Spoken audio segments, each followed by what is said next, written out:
অনিয়ম ও দুর্নীতির আখড়ায় পরিণত হয়েছে টাঙ্গাইলের বেশিরভাগ উপজেলা স্বাস্থ্য কমপ্লেক্স। চিকিৎসকদের অনিয়মিত উপস্থিতির কারণে ঘন্টার পর ঘন্টা অপেক্ষা করেও মিলছে না চিকিৎসা সেবা। ফলে বেসরকারি ক্লিনিকে যেতে বাধ্য হচ্ছেন সেবাগ্রহীতারা। নতুন স্বাস্থ্য প্রতিমন্ত্রী মুরাদ হাসান জানালেন, স্বাস্থ্য খাতের এই সংকটের সমাধানই হবে তার চ্যালেঞ্জ। টাঙ্গাইল প্রতিনিধি সোহেল তালুকদারের বিশেষ প্রতিবেদন, জানাচ্ছেন মনিরুজ্জামান মুন্না। প্রান্তিক জনগোষ্ঠীর সরকারি চিকিৎসা সেবা নিশ্চিতে টাঙ্গাইলের 12টি উপজেলাতেই গড়ে তোলা হয়েছে স্বাস্থ্য কমপ্লেক্স। গড়ে এ জেলায় 25,000 মানুষের জন্য রয়েছেন একজন চিকিৎসক। তবে বাস্তব চিত্র ভিন্ন। বেশিরভাগ সময় চিকিৎসক পাওয়া যায় না, যে কজন থাকেন চলে যান নির্ধারিত সময়ের আগেই। আমি সকাল 7টার সময় আইছি, হাড় দেখাবো, অন্তের কোনো ডাক্তার নাই, ডাক্তার দিকে আমি বসে হয়েছি। সকাল 9টায় আইছি, এখন 1টা বাজে, ডাক্তার এখন আসে নাই, রোগীর কোনো চিকিৎসা হইতাছে না। হাসপাতালে আইছি, চিকিৎসা পেলাম না। ডিবিসি নিউজের অনুসন্ধানে দেখা গেছে, কালিহাতী উপজেলা স্বাস্থ্য কমপ্লেক্সে চিকিৎসক রয়েছেন 18 জন, প্রেষণে আছেন 1 জন, কিন্তু 4 থেকে 5 জন উপস্থিত থাকেন 1 থেকে 1.5 ঘন্টা। এখানে একজন চিকিৎসক 2.5 ঘন্টায় গড়ে 81 জন রোগী দেখেন, আর গড়ে রোগী প্রতি সময় ব্যয় করেন 1 থেকে 1.5 মিনিট। ঘাটাইলে চিকিৎসক আছেন 12 জন, প্রেষণে 1 জন, তবে বেশিরভাগ সময় উপস্থিত থাকেন 2 থেকে 3 জন। আর এই হাসপাতালে একজন চিকিৎসক 2.5 ঘন্টায় গড়ে 121 জন রোগী দেখেন। নাগরপুরে আছে 11 জন চিকিৎসক, কিন্তু উপস্থিত থাকেন 3 জন। বেলা 11:30টায় উপস্থিত হন, হাসপাতাল ত্যাগ করেন দুপুর 1টার মধ্যে। আর 1.5 ঘন্টায় একজন চিকিৎসক গড়ে 48 জন রোগী দেখেন। দেলদুয়ার উপজেলা স্বাস্থ্য কমপ্লেক্সে চিকিৎসক আছে 14 জন, প্রেষণে 5 জন, গড় উপস্থিতি 6 জনের। প্রতি চিকিৎসক 2.5 ঘন্টায় গড়ে 46 জন রোগী দেখেন, আর রোগী প্রতি সময় দেন 3 মিনিট 15 সেকেন্ড। এছাড়া জেলার সখীপুর ও বাসাইল উপজেলা স্বাস্থ্য কমপ্লেক্সেও দেখা গেছে একই চিত্র। উপজেলা স্বাস্থ্য কর্মকর্তারাও বলছেন, এত অল্প সময়ে সঠিক সেবা দেওয়া অসম্ভব। 6 জন ডাক্তার ঘাটতির জন্য সাময়িকভাবে আমাদের সেবা দিতে কিছুটা সমস্যা হচ্ছে।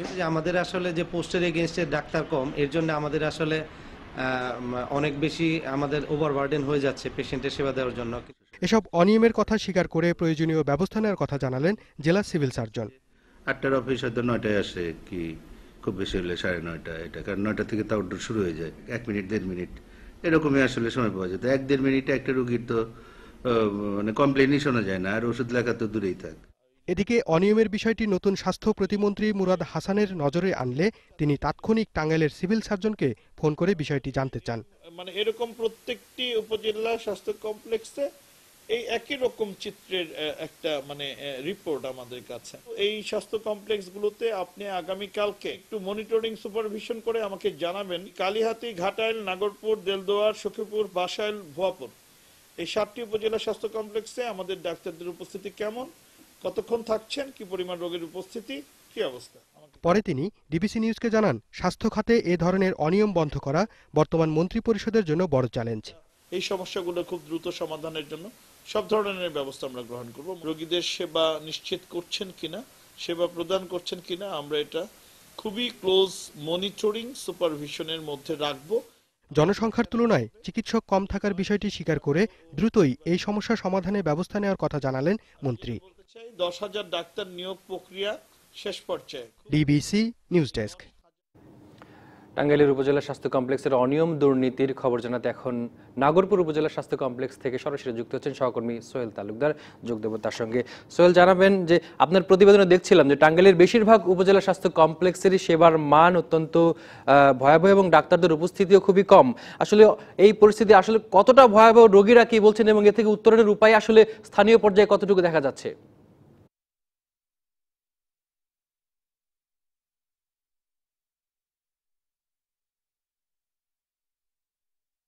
আপনাকে ধন্যবাদ। আমি এই মুহূর্তে আছি নাগরপুর উপজেলা স্বাস্থ্য কমপ্লেক্সে। আপনি নাগরপুর উপজেলা স্বাস্থ্য কমপ্লেক্সের আমরা যে চিত্রটি দেখিয়েছি, আজ কিন্তু সেই চিত্র কিন্তু অন্য তেমন একটা কোনো উন্নতি বা আমরা পরিলক্ষিত করিনি। এবং আমরা এই হাসপাতালে আসার আগে স্থানীয়দের সাথে কথা বলেছি, আগত যারা রোগী রয়েছেন তাদের সাথে কথা বলেছি। তারা যে বিষয়টা বলছেন যে এই হাসপাতালে চিকিৎসক সংকট যেটি রয়েছে সেটি তো সংকট রয়েছে, কিন্তু যারা এই জায়গায় উপস্থিত রয়েছেন থাকেন তারা সময় মতো তারা আসেন না, এইটুকুই তাদের স্থানীয়দের অভিযোগ এবং আমরাও সেই অভিযোগের সত্যতা কিন্তু পেয়েছি। ইতিপূর্বে আমরা কিন্তু এই নাগরপুর হাসপাতালে কাজ করতে এসে কিন্তু আমাদের যে সহকর্মী রয়েছেন সেই সহকর্মী কিন্তু অবরুদ্ধ ছিলেন এবং লাঞ্ছনার শিকার হয়েছিলেন। এই মুহূর্তে আমি নাগরপুর হাসপাতালে কিন্তু যে আউটডোরটি রয়েছে সেই আউটডোরে কিন্তু সব আউটডোরটি আমি ঘুরে দেখেছি এবং সেই আউটডোর কিন্তু এখন বন্ধ হয়ে গেছে, আউটডোরে সেবা প্রদান বন্ধ। এই মুহূর্তে হাসপাতালের যে ঊর্ধ্বতন কর্মকর্তা উনি রয়েছেন, আরমও রয়েছেন এবং একজন মেডিকেল অফিসার রয়েছেন। মূলত এই হাসপাতালটি কিন্তু সরকারিভাবে প্রদানকৃত চিকিৎসক রয়েছেন 9 জন। সেই 9 জনের ভিতরে এখন এই হাসপাতালে উপস্থিত আছেন মাত্র 3 জন এবং এই 3 জনের ভিতরে যে আউটডোরের যে সেবা, রোগীদের যে সেবার যে বিষয়টি ছিল সেই সেবা কিন্তু সঠিকভাবে তারা পাচ্ছেন না। এই জায়গায় যে ঊর্ধ্বতন কর্মকর্তা যিনি রয়েছেন যে উনি বলছেন যে আসলে এটা আসলে 31 বেডের যে হাসপাতাল, সেই হাসপাতালটি 50 বেডের যে হাসপাতাল হিসাবে তারা করছেন, কিন্তু জনবল পাচ্ছেন তারা 31 বেডের, যে কারণে তাদের এই সংকটটি তৈরি হয়েছে। তবে এই হাসপাতালটি ঘিরে কিন্তু আরো নানা ধরনের অনিয়মের চিত্র, অনিয়মের খবর, অনিয়মের কথা কিন্তু স্থানীয়রা আমাদের অভিযোগ করেছেন যে এই হাসপাতাল থেকে ন্যূনতম তারা সেবা পান না এবং বিভিন্ন ধরনের অনিয়মে জর্জরিত এই নাগরপুর হাসপাতাল। আমরা এই মুহূর্তে আজকে সারাদিন প্রায় 5টি উপজেলা স্বাস্থ্যকেন্দ্র আমরা ঘুরে দেখেছি এবং মোটামুটি এই 5টি উপজেলা স্বাস্থ্যকেন্দ্রেই কিন্তু আগেও যে চিত্র ছিল এখনও সেই একই চিত্র রয়েছে এবং সাধারণত এই রোগীদের যে মানসিকতা তৈরি হয়ে গেছে যে 10:30 বা 11টার পরেই ডাক্তাররা হাসপাতালে আসেন, সেটি কিন্তু সব জায়গায় আমরা পরিলক্ষিত হয়েছে এবং শীতের কারণে তারা বলছেন যে কিছুটা রোগীর যে আসার প্রবণতাটা একটু কম বলছেন, কিন্তু আমাদের কাছে যে রোগী বা যারা রয়েছেন, যারা হাসপাতালে সেবা নিতে আসেন, তারা যে বিষয়টি বলছেন যে এখানে আসলে তো চিকিৎসা পাওয়া যায় না এবং যে চিকিৎসার জন্য যে ন্যূনতম যে সময়টুকু চিকিৎসক তাদের রোগীদের জন্য দেওয়ার ব্যবস্থাপত্র বা কথা শোনার জন্য যে সময় দেওয়ার কথা, সেই সময়টুকু কিন্তু হাসপাতালে যারা চিকিৎসকগণ রয়েছেন তারা সময় অপ্রতুলতার কারণে কিন্তু দিতে পারেন না। মূলত যে সময় মতো হাসপাতাল উপস্থিতি এবং দীর্ঘ সময় যে সরকারি যে বিধিনিষেধ মোতাবেক হাসপাতালে থাকার কথা, সেই সময়টুকু কিন্তু হাসপাতালে কিন্তু তারা থাকছেন না।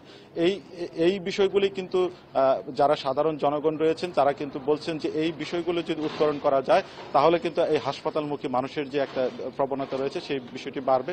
এবং আরেকটা বিষয় আপনার মাধ্যমে দর্শকদের বলে রাখি যে গতকাল মন্ত্রীর ফোন দেওয়ার পর সিভিল সার্জন কিন্তু একটু নড়েচড়ে বসেছেন, আমি তাকে অন্তত 2টি হাসপাতালে পরিদর্শন করতে দেখেছি।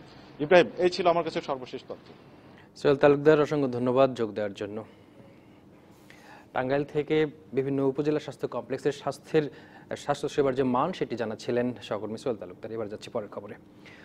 মন্ত্রণালয় থেকে মাঠ পর্যায়ে কার্যক্রমের তদারকি প্রক্রিয়া চালু করা হবে বলে জানিয়েছেন স্বাস্থ্যমন্ত্রী জাহিদ মালিক। দুপুরে সচিবালয়ে স্বাস্থ্য খাতের 100 দিনের কর্মসূচি ঘোষণা করেন তিনি।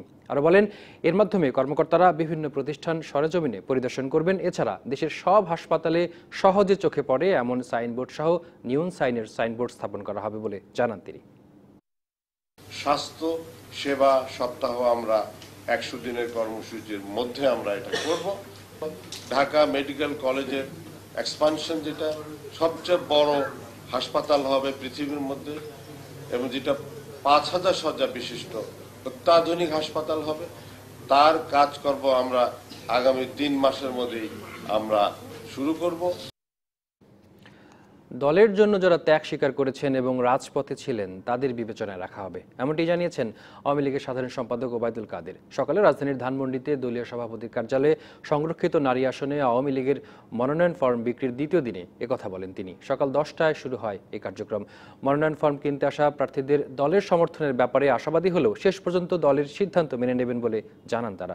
গতকাল মনোনয়ন ফর্ম বিক্রির প্রথম দিনে 600 মনোনয়ন ফর্ম বিক্রি করেছে দলটি। একাদশ সংসদ নির্বাচনে 257 আসনে জয় পেয়েছে আওয়ামী লীগ। আইন অনুযায়ী সংসদের 300 আসনের মধ্যে সংরক্ষিত 50 আসনের 43টি পাচ্ছে ক্ষমতাসীন দল। 18 জানুয়ারি পর্যন্ত মনোনয়ন ফর্ম বিক্রিও জমা নেওয়া হবে। এবার প্রতিটি ফর্মের দাম নেওয়া হচ্ছে 30,000 টাকা। 17 ফেব্রুয়ারি নারী আসনে নির্বাচনের তফসিল ঘোষণা করবে নির্বাচন কমিশন। সবকিছু বিবেচনা আমরা রাজনৈতিক কর্মীদেরই বেশি মূল্য দেব, যারা রাজনীতি করেছে, ত্যাগ করেছে, সংগ্রাম আন্দোলনে ছিল, তাদের প্রায়োরিটিটা বিশেষভাবে। আওয়ামী লীগের বিজয়কে যারা প্রত্যাখ্যান করে তাদের ক্ষমা চাওয়া উচিত বলে মন্তব্য করেছেন আওয়ামী লীগের সাধারণ সম্পাদক ওবায়দুল কাদের। দুপুরে রাজধানীর বঙ্গবন্ধু এভিনিউতে যুবলীগের বর্ধিত সভায় বিএনপি মহাসচিব মির্জা ফখরুল ইসলাম আলমগীরকে বেপরোয়া চালক হিসেবে উল্লেখ করেন তিনি। ইলেকশনে কারচুপি হয়েছে, আপনি যে জিতলেন সেখানে কি কারচুপি হয়েছে? এই বিজয়কে যারা প্রত্যাখ্যান করে তাদের ক্ষমা চাওয়া উচিত। একাদশ জাতীয় সংসদ নির্বাচন নিয়ে ট্রান্সপারেন্সি ইন্টারন্যাশনাল বাংলাদেশ টিআইবির বক্তব্য রাজনৈতিক উদ্দেশ্যে প্রণোদিত এবং একপেশে বলে মন্তব্য করেছেন তথ্যমন্ত্রী ডক্টর হাসান মাহমুদ। সকালে চট্টগ্রামে নিজ বাসভবনে আয়োজিত সংবাদ সম্মেলনে তিনি একথা বলেন।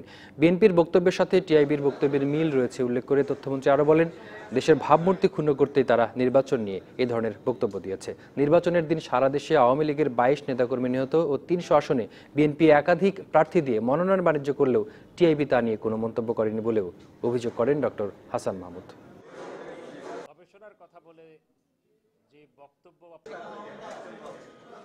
এটি বিএনপি জামাতের পক্ষে টিআইবি একটি প্রতিবেদন দিয়েছে মাত্র। বিএনপি লজ্জাস্করভাবে তারা যেভাবে মনোনয়ন বাণিজ্যের মাধ্যমে এই নির্বাচনে 800 প্রার্থীকে 300 আসনে অর্থাৎ প্রায় 3 গুণ প্রার্থীকে মনোনয়ন দিয়েছে, বিএনপির এই মনোনয়ন বাণিজ্য নিয়ে টিআইবির এই প্রতিবেদনে কোনো বক্তব্য নাই। ঢাকা উত্তর সিটি কর্পোরেশনের মেয়র পদে উপনির্বাচনের ওপর স্থগিতাদেশ ও রুল খারিজ করে দিয়েছেন হাইকোর্ট। ফলে মেয়র পদে উপনির্বাচন হতে আর কোনো বাধা নেই।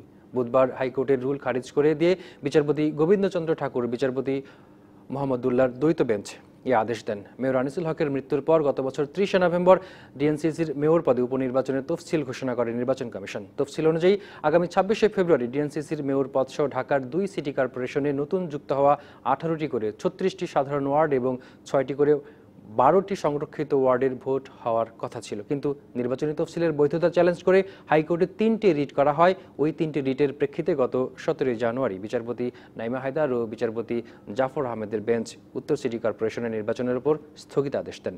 একই সঙ্গে তফসিল কেন আইনসঙ্গত কর্তৃত্ব বহির্ভূত ঘোষণা করা হবে না তা জানতে চেয়ে রুল জারি করে আদালত। বুধবার আদালত এই রুল খারিজ করায় নির্বাচন হতে আর কোনো বাধা নেই।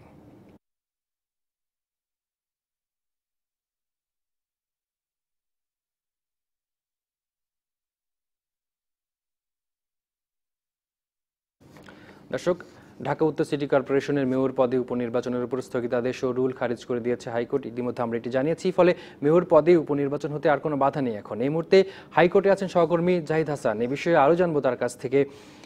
জাহিদ, আমাদের জানাবেন যে আপনি যে খবরটি ইতিমধ্যে দিয়েছেন যে এখন উপনির্বাচন করতে আর কোনো বাধা নেই, তো একটি বিষয় জানাবেন যে ঢাকা 2 সিটি কর্পোরেশনের সঙ্গে যে নতুন করে যে এলাকাগুলো যুক্ত হয়েছে সেখানেও কি এই উপনির্বাচন হবে? এখন সব মিলিয়ে কি একটি নির্বাচন পাবো আমরা?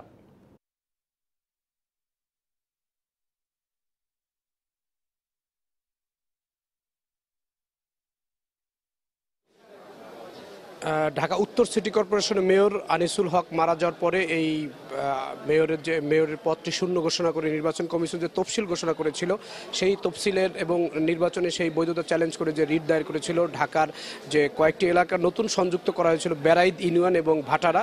এই বেড়াইদ এবং ভাটারা ইউনিয়নের 2 জন ইউপি চেয়ারম্যান তারা এই হাইকোর্টের দ্বারস্থ হয়েছিলেন। হাইকোর্ট সেই বিষয়ে নির্বাচনের তফসিলের সেই বৈধতার বিষয়টি তারা আমলে নিয়ে এবং একই সাথে কেন এটি কর্তৃত্ব বহির্ভূত হবে না এই মর্মে রুল দিয়েছিল এবং রুল দেওয়ার পরে 3 মাসের একটি স্থগিতাদেশ দেওয়া হয়েছিল। পরবর্তীতে 6 মাসের আরেকটি স্থগিতাদেশ দেওয়া হয়েছিল এবং তারপরে নির্বাচন কমিশনের আবেদনের প্রেক্ষিতে আরও 6 মাসের স্থগিতাদেশ দেওয়া ছিল। মোট 1 বছর এই নির্বাচনটি স্থগিত ছিল। সেই স্থগিত আদেশটি তুলে নিয়েছে হাইকোর্ট আজকে এবং পাশাপাশি এই বিষয়ে যে রুলটি দিয়েছিল সেই রুলটি খারিজ করে দিয়েছে। এর ফলে এখন নির্বাচনে আইনগত কোনো বাধা নেই। তবে নির্বাচন কমিশন অথবা সংক্ষুব্ধ কোনো ব্যক্তি যদি মনে করেন যে এখনও নির্বাচনের কোনো জটিলতা বা তাদের নির্বাচন করার ক্ষেত্রে কোনো আইনি সংকট দেখা দিতে পারে, তাহলে তারা যেই হাইকোর্টের যেই বিচারপতি গোবিন্দচন্দ্র ঠাকুর এবং মোহাম্মদুল্লাহর যেই বেঞ্চ আজকে যে আদেশটি দিয়েছেন সেই বেঞ্চেই সেই আদালতেই তারা আবার কেউ আপিল করতে পারবেন। এই বিষয়টি জানিয়েছেন স্থানীয় সরকার মন্ত্রণালয়ের যিনি আইনজীবী ছিলেন এবং যিনি আজকে আদালতে ছিলেন এই বিষয়টির পক্ষে। তিনি জানিয়েছেন যে এখনও যদি কেউ মনে করেন যে আপিল করার প্রয়োজন রয়েছে বা কোনো দিক আরও অধিকতর ব্যাখ্যা বিশ্লেষণের দরকার রয়েছে, তাহলে যেই সংশ্লিষ্ট বেঞ্চ আজকে আদেশ দিয়েছে সেই বেঞ্চে আপিল করার এখনও সুযোগ রয়েছে। তবে যেহেতু আজকে এই তিনটি যেই রিট ছিল, রিটের উপর যে রুল দেওয়া ছিল তিনটি বিষয়, এই তিনটি বিষয় কিন্তু কোনো পক্ষের আইনজীবী আদালতে উপস্থিত ছিলেন না। শুধু স্থানীয় সরকার মন্ত্রণালয়ের যিনি আইনজীবী ছিলেন কাজী মাইনুল হাসান তিনি উপস্থিত ছিলেন, বাদবাকি অন্য পক্ষের কোনো আইনজীবী ছিলেন না বা যারা রিট করেছিলেন তারাও আদালতে উপস্থিত ছিলেন না এবং এটি আদালতের কার্যতালিকা ছিল, তারা আগে থেকে জানার পরেও তারা আসেননি। সবকিছু মিলে আমরা ধরে নিচ্ছি যে উত্তর সিটি কর্পোরেশন নির্বাচনের যে আইনি জটিলতা ছিল সেটি এখন কেটে গিয়ে আগামীতে নির্বাচন হবে এবং এই নির্বাচনে হয়তো যেই রাজনৈতিক দলগুলো রয়েছে তারা হয়তো অংশগ্রহণ করবেন, অথবা এরপরে কোনো আইনি জটিলতা দেখা দিলে অথবা নির্বাচনে কোনো পক্ষের আপত্তি থাকলে তিনি হয়তো আদালতে আসবেন অথবা পরবর্তী কার্যক্রম দেখা দিবে। নির্বাচন কমিশনে এই আদেশটি যাওয়ার পর নির্বাচন কমিশন কি সিদ্ধান্ত নেয় তারপরেই মূলত জানা যাবে যে উত্তর সিটি কর্পোরেশন নির্বাচনে আসলেই কি হতে যাচ্ছে। পাঠান। জাহিদ, আপনাকে ধন্যবাদ যুক্ত হওয়ার জন্য। হাইকোর্ট থেকে যোগ দিয়েছিলেন সহকর্মী জাহিদ হাসান। গ্যাটকো দুর্নীতি মামলায় অভিযোগ গঠনের পরবর্তী শুনানি 24শে জানুয়ারি ধার্য করা হয়েছে। একই সাথে এই মামলার আসামি বিএনপি চেয়ারপারসন খালেদা জিয়া সহ সব আসামিকে হাজির করার নির্দেশও দিয়েছে আদালত। এর আগে 10ই জানুয়ারি খালেদা জিয়াকে কারাগার থেকে আদালতে হাজির করার জন্য পরোয়ানা জারি করেন পুরান ঢাকার আলিয়া মাদ্রাসা মাঠে অবস্থিত ঢাকার বিশেষ জজ আদালত 3-এর বিচারক আবু সৈয়দ তিলদার। এদিন মামলার অভিযোগ গঠনের দিন ধার্য ছিল, তবে আসামি পক্ষের আইনজীবীরা সময়ের আবেদন করেন। অন্যদিকে দুদকের আইনজীবী মোশাররফ হোসেন কাজল সময় আবেদনের বিরোধিতা করেন। আদালত উভয় পক্ষের শুনানি শেষে খালেদা জিয়াকে কারাগার থেকে আদালতে হাজির করার জন্য 16ই জানুয়ারি দিন ধার্য করেন। ঢাকায় মার্কিন দূতাবাসের সাবেক প্রোটোকল কর্মকর্তা ও সমকামী অধিকার বিষয়ক সমকামী রূপবানের সম্পাদক জুলহাস মান্নান ও তার বন্ধু নাট্যকর্মী মাহবুব রাব্বি তনয় হত্যাকাণ্ডের অন্যতম মূল হোতা আসাদুল্লাহকে গ্রেপ্তার করেছে পুলিশ। মঙ্গলবার রাতে তাকে টঙ্গী থেকে গ্রেপ্তার করা হয়। পুলিশ জানায়, জুলহাস ও তনয় হত্যায় সরাসরি অংশ নিয়েছিল আসাদুল্লাহ। আনসারুল্লাহ বাংলা টিমের সামরিক শাখার দাওরা প্রশিক্ষক ছিল সে। সংগঠনে ফখরুল, ফয়সাল, জাকির, সাদিক সহ একাধিক নামে পরিচিত। আনসারুল্লাহ টিমে যোগদানের আগে যশোরের নোয়াপাড়া ইউনিয়ন ছাত্র শিবিরের সাথী ছিল সে। 2016 সালের 25শে এপ্রিল রাজধানীর কলাবাগান লেক সার্কাস এলাকার বাসায় ঢুকে জুলহাস ও তনয়কে কুপিয়ে হত্যা করে জঙ্গিরা। পুলিশ জানায়, নিষিদ্ধ ঘোষিত জঙ্গি সংগঠন আনসার আল ইসলামের একটি স্লিপার সেল এই হত্যাকাণ্ডে জড়িত। এরাই 2013 সাল থেকে ঢাকা ও ঢাকার বাইরে ব্লগার, লেখক, প্রকাশক ও ভিন্ন মতাবলম্বীদের টার্গেট করে হত্যা করে আসছিল। এই ঘটনার সাথে এখন পর্যন্ত আমাদের প্রাপ্ত তথ্য মতে মোট 13 জন বিভিন্ন পর্যায়ে জড়িত ছিল, যারা সকলেই আনসার আল ইসলামের নেতা এবং সংগঠক। এই তদন্তের এই পর্যায়ে আমরা মোট 4 জনকে এই ঘটনার সাথে সরাসরি ঘটনার সাথে সম্পৃক্ত হিসাবে গ্রেপ্তার করতে সক্ষম হয়েছি, যাদের ভিতরে 3 জন স্বীকারোক্তিমূলক জবানবন্দি দিয়েছে। দ্বিতীয় দিনের মতো চলছে ট্রাফিক শৃঙ্খলা পক্ষের কার্যক্রম। চতুর্থবারের মতো ডিএমপির তরফ থেকে নেওয়া কর্মসূচি চলবে 31শে জানুয়ারি পর্যন্ত। পুলিশের পাশাপাশি BNCC, rover scout, red crescent সহ সরকারের বিভিন্ন সংস্থা সড়কের শৃঙ্খলা ফেরাতে কাজ করছে। এ সময় পথচারীদের ফুট ওভারব্রিজ, আন্ডারপাস ও জেব্রা ক্রসিং দিয়ে রাস্তা পারাপারে উদ্বুদ্ধ করা হয়। গতকাল দুপুরে রাজধানীর গুলিস্তান 0 পয়েন্টে ট্রাফিক শৃঙ্খলা পক্ষ 2019 উদ্বোধন করেন স্বরাষ্ট্রমন্ত্রী। এরপর রাজধানীর বিভিন্ন এলাকায় ট্রাফিক আইন অমান্যকারীদের বিরুদ্ধে অভিযান পরিচালনা করে 5345 মামলায় 30,82,250 টাকা জরিমানা করেছে ঢাকা মেট্রোপলিটন পুলিশের ট্রাফিক বিভাগ। এছাড়াও অভিযানে 17টি গাড়ি ডাম্পিং, 865টি গাড়ি রেকার করা হয়।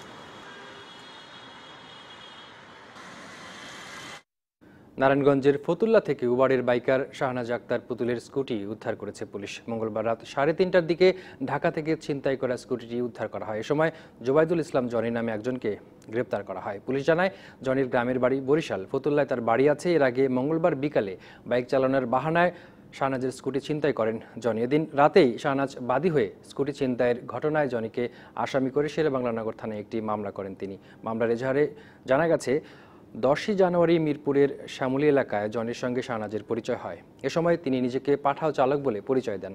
পরে শাহনাজকে একটি স্থায়ী চাকরির ব্যবস্থা করে দেবার আশ্বাস দেন। এরপর 15 জানুয়ারি দুপুর 12টায় শেরেবাংলানগর থানাধীন মানিক মে এভিনিউতে রাজধানী উচ্চ বিদ্যালয়ের সামনে থেকে কৌশলে শাহনাজের কাছ থেকে স্কুটি ছিনতাই করে পালিয়ে যায় জনি। নড়াইলে পুলিশের সাথে বন্দুকযুদ্ধে শীর্ষ সন্ত্রাসী রুম্বান হোসেন রোমিও নিহত হয়েছে। এদিকে সাতক্ষীরায় মাদক ব্যবসায়ীদের দুই পক্ষের মধ্যে গোলাগুলির ঘটনায় একজন নিহত হয়েছে। পুলিশ জানায়, গোপন সংবাদের ভিত্তিতে নড়াইল সদরের কাড়ারবিল এলাকায় অবস্থান নেয় পুলিশ। এ সময় পুলিশের উপস্থিতি টের পেয়ে সন্ত্রাসীরা হামলা চালালে পুলিশও পাল্টা হামলা চালায়। পরে সন্ত্রাসী রোমিওকে গুলিবিদ্ধ অবস্থায় সদর হাসপাতালে আনলে চিকিৎসক তাকে মৃত ঘোষণা করেন। ঘটনাস্থল থেকে একটি বিদেশি পিস্তল, 2 রাউন্ড গুলি ও একটি ম্যাগাজিন উদ্ধার করা হয়েছে। এদিকে সাতক্ষীরার তালায় গোলাগুলিতে মইজুদ্দিন আহমেদ টুলু নামের এক মাদক ব্যবসায়ী নিহত হয়েছে। ভোরে তালার তেঁতুলিয়া বিশ্বাসপাড়া থেকে নিহতের মরদেহ উদ্ধার করা হয়। ঘটনাস্থল থেকে একটি মোটরসাইকেল, ইয়াবা, ফেন্সিডিল উদ্ধার করা হয়।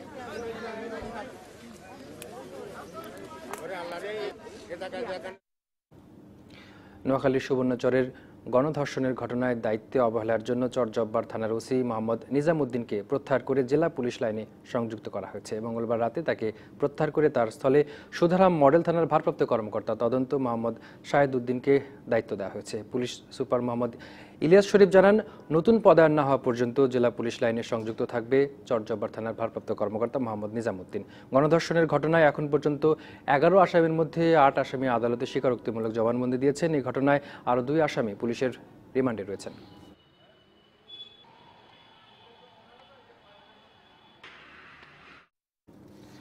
মৌলভীবাজারের জুড়িতে এসএসসি পরীক্ষার্থীকে ধর্ষণ চেষ্টার অভিযোগে একজনকে গ্রেপ্তার করেছে পুলিশ। অভিযুক্ত হেলাল উদ্দিন গোয়ালবাড়ি ইউনিয়নের পশ্চিম কচুরগুলের গ্রামের বাসিন্দা। পুলিশ জানায়, মঙ্গলবার ওই শিক্ষার্থীকে কোচিং সেন্টার থেকে জরুরি কাজে কথা বলে বাড়িতে ডেকে নেয় হেলাল। এ সময় নির্যাতনের চেষ্টা করলে আত্মরক্ষায় প্রতিবেশীর বাড়িতে আশ্রয় নেয়। খবর পেয়ে সহপাঠীরা হেলালকে ধরে পুলিশে দেয়।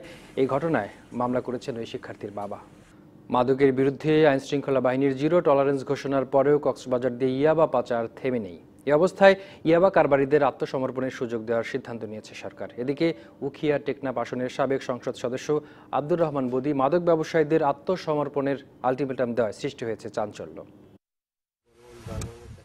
ইয়াবার প্রবেশদ্বার হিসেবে পরিচিত কক্সবাজারের টেকনাফ।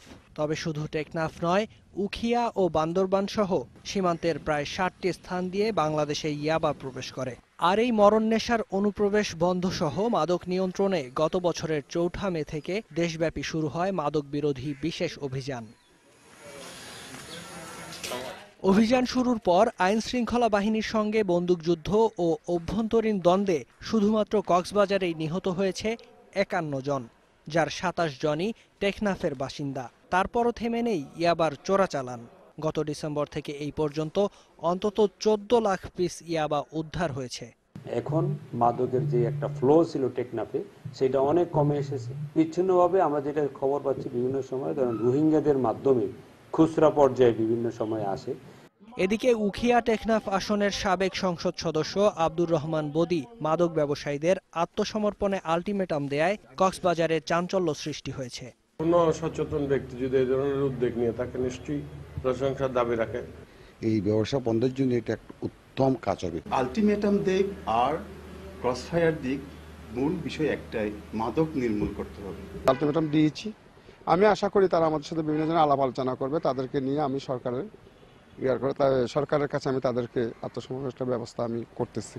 মাদকের বিরুদ্ধে সরকার ও নানা সংগঠন বিভিন্ন উদ্যোগ নিলেও কোনোটি পুরোপুরি সফল হয়নি। তাই মাদক নির্মূলে সবার সদিচ্ছা ও সম্মিলিত প্রচেষ্টার অভাবকে দায়ী করছে কক্সবাজারবাসী। DBC news desk. প্রবীণ সাংবাদিক আমানুল্লাহ কবির মারা গেছেন। ডায়াবেটিস ও লিভারের নানা জটিলতা নিয়ে বেশ কিছুদিন চিকিৎসাধীন ছিলেন তিনি। বুধবার প্রথম প্রহরে রাত 1টার দিকে বঙ্গবন্ধু শেখ মুজিব মেডিকেল বিশ্ববিদ্যালয়ে তাকে মৃত ঘোষণা করেন চিকিৎসকরা। আমানুল্লাহ কবিরের বয়স হয়েছিল 72 বছর। তিনি bdnews24.com-এর জ্যেষ্ঠ সম্পাদক হিসেবে কর্মরত ছিলেন। আজ বেলা 12টায় জাতীয় প্রেস ক্লাবে তার প্রথম জানাজা সম্পন্ন হয়। 1947 সালের 24শে জানুয়ারি জামালপুরে জন্মগ্রহণ করেন আমানুল্লাহ কবির। ফেডারেল সাংবাদিক ইউনিয়নের সভাপতি হিসাবে সাংবাদিকদের অধিকার আদায়ের আন্দোলনের পাশাপাশি এরশাদের সামরিক শাসন বিরোধী আন্দোলনেও পেশাজীবীদের মধ্যে নেতৃত্বের কাতারে ছিলেন তিনি। 4.5 দশকের সাংবাদিকতা জীবনে আমানুল্লাহ কবির বাংলা দৈনিক, আমার দেশ ও ইংরেজি দৈনিক দ্য টেলিগ্রাফের প্রতিষ্ঠাতা সম্পাদক ছিলেন। বাংলাদেশ সংবাদ সংস্থা বাসসের ব্যবস্থাপনা সম্পাদকের দায়িত্ব পালন করেন তিনি। ইংরেজি দৈনিক ইন্ডিপেন্ডেন্টের প্রতিষ্ঠাকালীন নির্বাহী সম্পাদকের দায়িত্ব পালন করেন আমানুল্লাহ কবির। মাঠ জুড়ে রোদে ঝোলানো তোয়ালের সুতা আর ঘরের ভেতরে হ্যান্ডলুম কিংবা পাওয়ারলুম, কালীগঞ্জের খঞ্জনা গ্রাম যেন তাই তোয়ালে গ্রাম। তবে বহু বছরের শ্রমে অভিজ্ঞতায় গড়ে ওঠা গ্রামীণ শিল্প এখন ধীরে ধীরে সংকুচিত হচ্ছে। সুতার বাড়তি দাম আর বিদেশি তোয়ালের আগ্রাসনে ছোট হচ্ছে স্থানীয় তোয়ালের বাজার। উদয় রুদ্রের ক্যামেরায় আরিফুর রহমানের রিপোর্ট। সূর্যের প্রথম ছটা, ততক্ষণে সুতার বুনন দিতে পুরো দমে তৈরি এখানকার মানুষ। বেলা বাড়ার সাথে সুতা আকৃতি পায় তোয়ালেতে।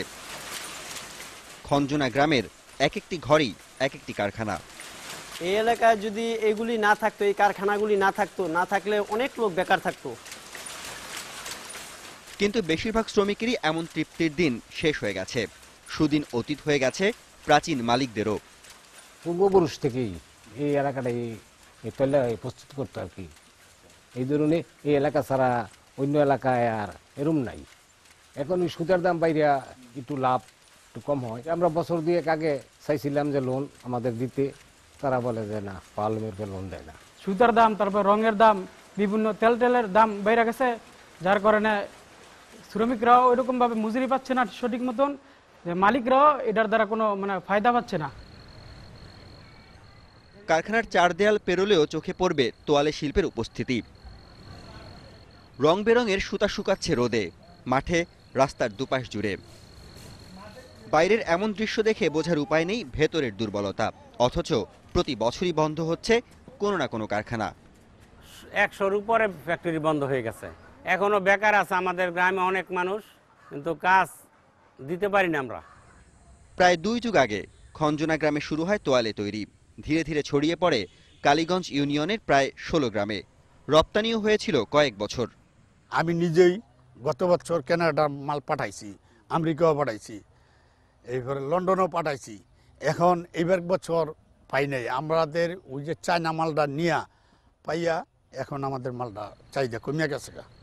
আর এখন দেশের ভেতরেও কোণঠাসা গ্রামভিত্তিক তোয়ালে শিল্প। এমন দুঃসময়ে ব্যবসা কিংবা শিল্প হিসেবে নয়, বরং অনেকটা যেন পারিবারিক ঐতিহ্যের অংশ হিসেবে কারখানাগুলো চালিয়ে রেখেছেন মালিকরা। কিন্তু আর কতদিন? এমন প্রশ্নের কোনো সদুত্তর মেলেনি, বরং আশঙ্কা হচ্ছে এখানকার কারখানাগুলো বন্ধ হয়ে গেলে স্থানীয় শ্রমশক্তির শহরমুখী প্রবণতা আরও বাড়বে, সেই সঙ্গে গ্রামীণ অর্থনীতির ভিত্তি আরও দুর্বল হবে দিন দিন। Arifur Rahman, DBC news, Kaliganj, Gazipur. চিনিকলে আখ বিক্রি করতে না পেরে বাড়িতে গুড় তৈরি করে লাভের মুখ দেখছেন দিনাজপুরের নবাবগঞ্জের আখ চাষিরা। সঠিক সময়ে চিনিকল কর্তৃপক্ষ অর্থ সরবরাহ করতে না পারায় চিনিকলে আখ সরবরাহ বন্ধ করেছেন, এমন অভিযোগ স্থানীয় আখ চাষিদের। উপজেলার 13টি চিনিকলের আখ ক্রয় কেন্দ্রের মধ্যে চালু রয়েছে মাত্র 8টি। দিনাজপুরের নবাবগঞ্জ উপজেলার প্রত্যন্ত অঞ্চলে 2 বছর আগেও 400 হেক্টর জমিতে আখ চাষ হতো। এখন তা নেমে দাঁড়িয়েছে মাত্র 50 হেক্টরে। যাও আবাদ হয়েছে তাও পড়ে আছে বিক্রির অপেক্ষায়। কৃষকদের অভিযোগ, চিনিকলে আখ বিক্রি করতে হলে দালালদের কমিশন দিতে হয়, নইলে ধর্ণা দিয়ে লাভ নেই। এর ফলে ক্রাশার মেশিনে রস বানিয়ে যারা গুড় তৈরি করছেন তাদের কাছেই বেশি লাভে আখ বিক্রি করছেন তারা। আবার অনেকেই আখ আবাদ বন্ধ রেখে নির্দিষ্ট সময়ে 3টি ফসল আবাদ করে বেশি লাভের মুখ দেখছেন। ঢালাই করার সমস্যা, তাছাড়া হলো মাড়াই পাড়িছে দামে কম। পুঁজি আসে আমার নামে আলে অন্য জনায় মাল দেয়, আমরা যা ঘুরি পাত্তা পাই না। কমিশন আমাকে দিয়ে তেমন আমাদের কুচর দিতে হয়। ওই জমিতে 3টা ফসল এখন করে পারছি, করে পারি কুচের আবাদ কমে দিয়েছি। স্থানীয় আখ ক্রয় কেন্দ্রের কর্মীদের অভিযোগ, ক্রাশার মেশিনে যারা মাড়াই করে গুড় তৈরি করছেন তা নিম্নমানের, কিন্তু তা সত্ত্বেও বেশি লাভ পাওয়ায় কৃষকেরা এই আখ কেন্দ্রে আখ বিক্রি বন্ধ রেখেছে।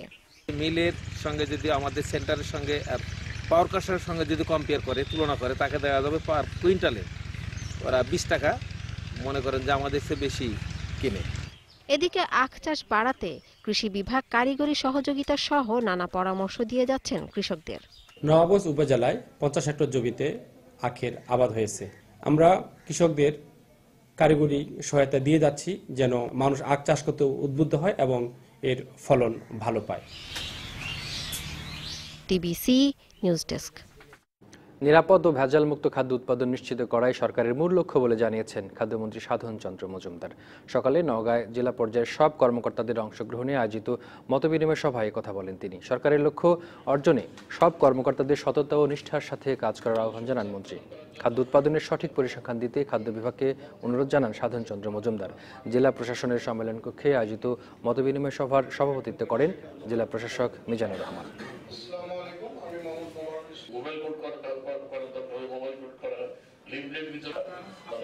সংবাদ এই ছিল এখনকার মতো। এরপর ৩টার সংবাদ নিয়ে আসবেন রঞ্জন শুভ্র। ডিবিসির সঙ্গে থাকুন ২৪ ঘন্টা।